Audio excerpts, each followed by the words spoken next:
Hello everyone.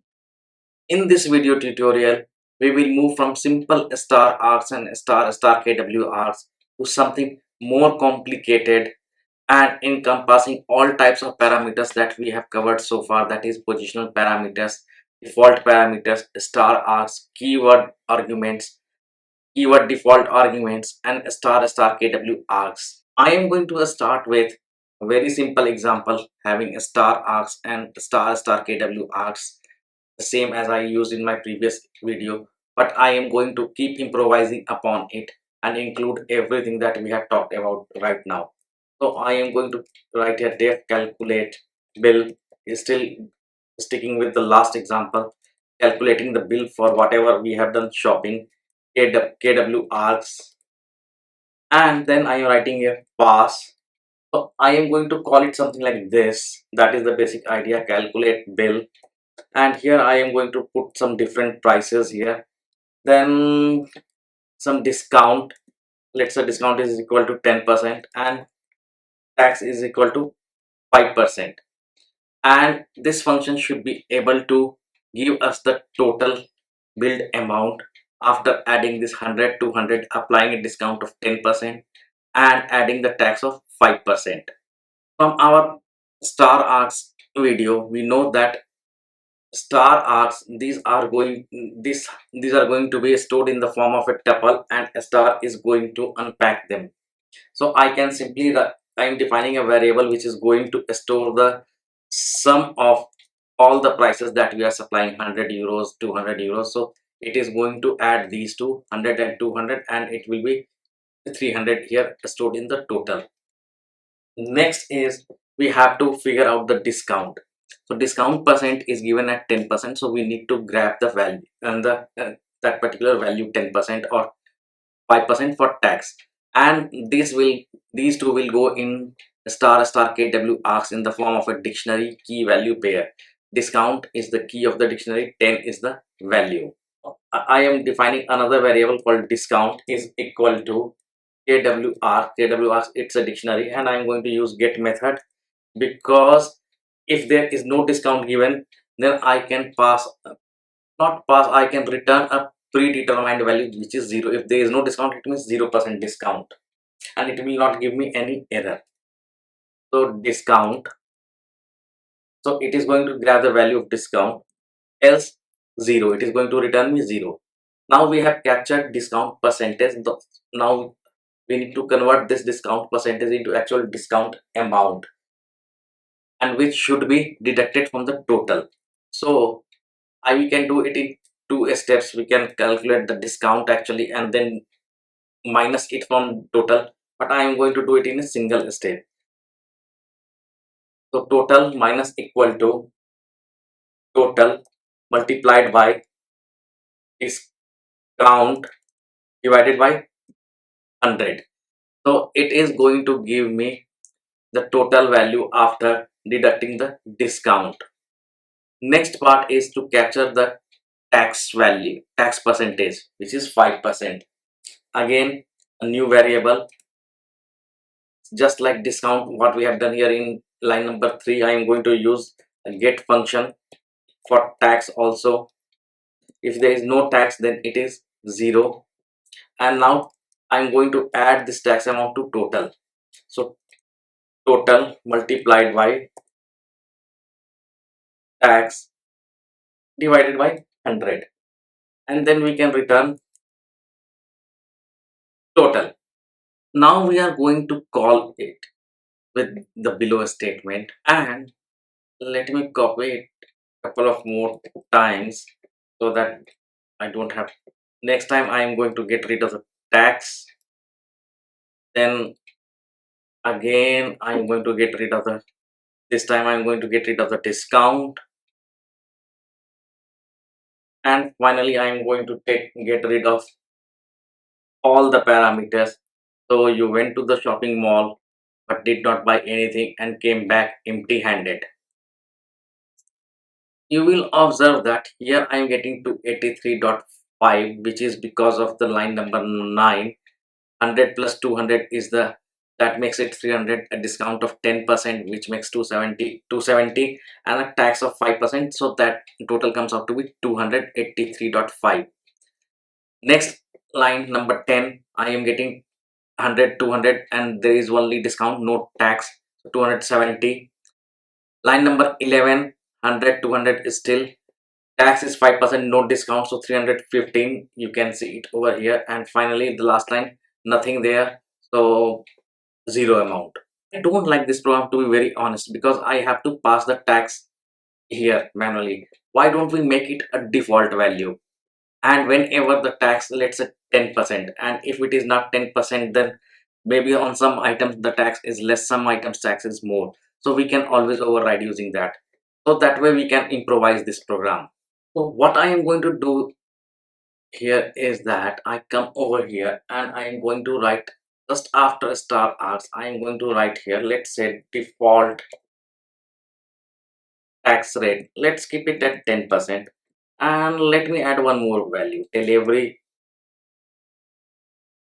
charge is equal to, let's say it is 50, unless and until it is specifically waived off. Now that we have taken the default tax as a function parameter and added one more, we need to make some changes here. So line number 3, total sum of arcs, it will remain same. This line will also remain, these two lines will also remain same. It is going to calculate the discount, grab the discount percentage and calculate the total amount after discount.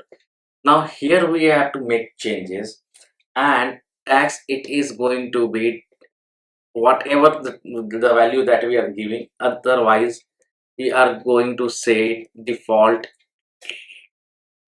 tax. So here as a return value I am passing the default tax. If I am not providing any tax, it means that the tax is 10%, and if tax is other than 10%, then we can always override while calling the function that I will show to you in a minute. Now this is done. Now because I have added one more keyword parameter here, so we need to take care of that also, and that will also be added into the tax total amount, not tax, my mistake. So what I am going to write here is that if not, again it is a dictionary, mind it, uh, delivery charges is the key and 50 is the value. Kwargs dot get, again I am using this method, and let me write something like this, p underscore delivery. If it is false,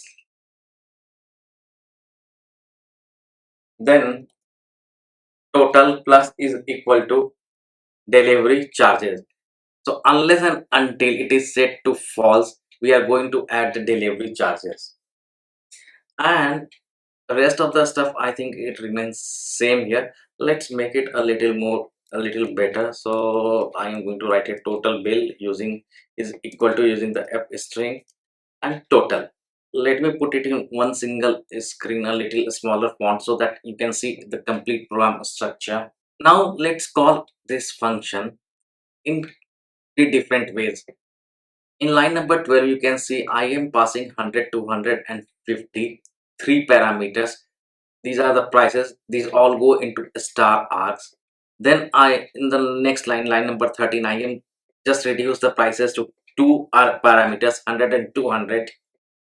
Discount I have added 10%, and default tax I have made it 8%. Here it is 10%, which, so this is going to override 10%.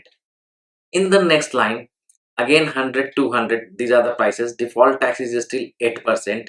And now this time I have made free delivery is equal to true. It means that delivery charges are not going to be added. When we run this program, you will observe that I am getting the output here 435. Again, line number 13 is producing 341.6 after discounting and adding a tax of 8%. And the last line, that is for line number 14, it is producing 324, where we are not adding the delivery charges 50. This function looks good, but there is one problem with this function. Let me show it to you what.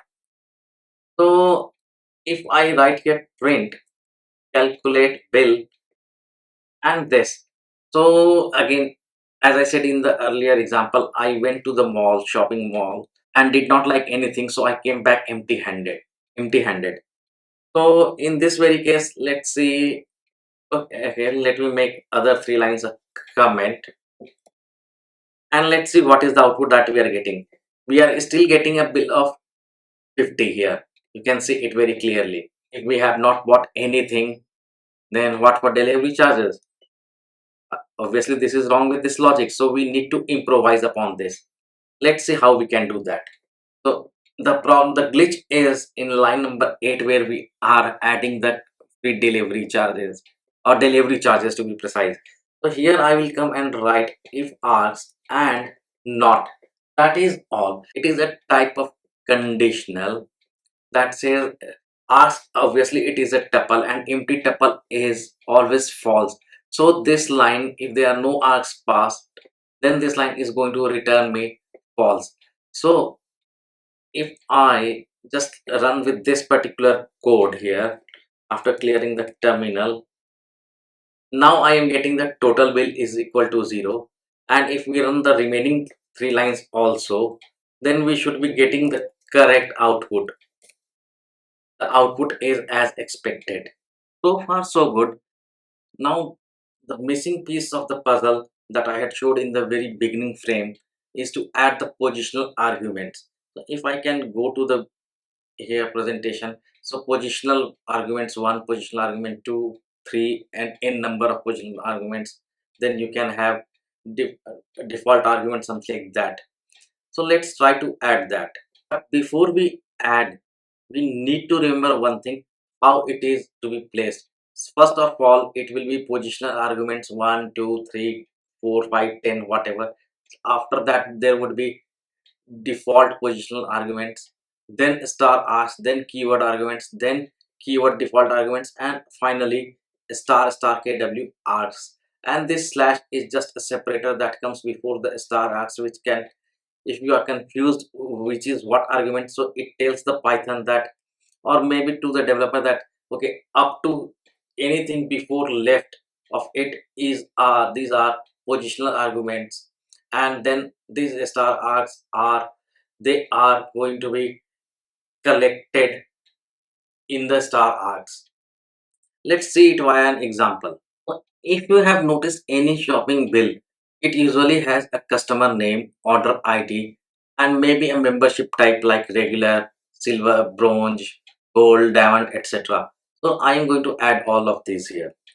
So I am going to write here cust underscore name for customer name, order underscore id for order id, and membership is equal to, I am going to define it to regular, and then I am going to put a comma here, and then it remains, the rest of the stuff remains same. Now we have written this, so I added three more parameters, so we need to take care for them into the function. So what I am going to write here is that print f string customer name, and then cust name. Similarly, print f string order number is going to be your order id, and then print f string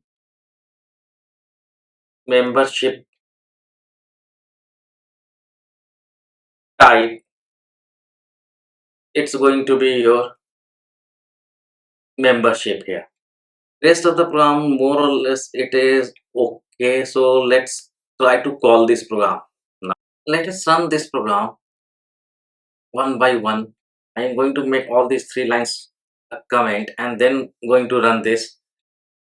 So first customer name is Kate, then order number is 1001, membership type is gold because I have written here gold, which overrides regular, and then 500 plus 30, 530, and then you have to add a all tax of 10% and delivery charges 50, which comes out to be 633. So far so good. Next, now run the next program, next line, after commenting the first one. when I run this, so here you see customer name is Kate, order number is 1001, the membership type is regular, and total bill amount is 633, which seems okay. Next line, okay, I am passing here 500, which is the amount that she has shopped for. Discount is 10%. So I have not given discount as the parameter, and default tax I have given 8%, which is going to override our default rate of 10%. So when I run this program, you will see that it is going to calculate here 536. Now finally last line, and here you see I am getting she has shopped for two items, 100 and 200, which makes it 300. Default tax is 12% and free delivery is true, so no delivery charges. It, and here the total bill amount comes as 336. I think video has gotten a little longer, but it is worth knowing all how we are going to use all types of parameters in a Python function. You will find all these codes in my git on my GitHub page, and I will put the link into the description box. Share it with your friends, subscribe to my channel and comment it, and do not forget to hit the like button. Till that time, happy coding.